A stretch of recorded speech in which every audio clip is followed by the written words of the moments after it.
Қазақтың қол өнері құрақ құрау, неше түрлі материалдарды жиыстырып, ертеде аналарымыз шүберектің қиқымында жерге тастамаған.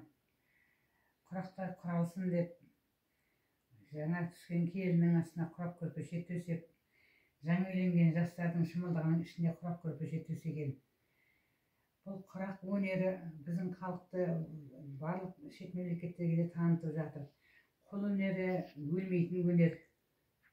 Атадан балаға, анадан қызға жалғасып келе жатқан халқымыздың өнері.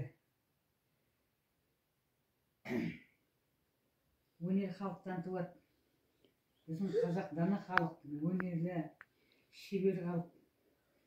Менің бір азғантай ойымда қалған құрақтарды құрадым. Жас кезімізде жұмыс істедік.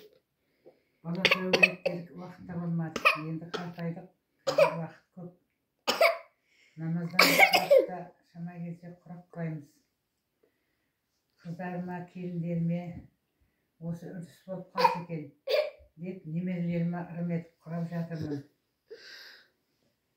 Өмірлеріңіз құрақтай құралып, бақытты болыңыздар, аман сау болыңыздар. Алла халқымыздың өнерін биіктете берсін. Келер ұрпағымыз біздің қолымыздан шыққан заттарды жалғастырып істейтін өнерлі ұрпақ болсын.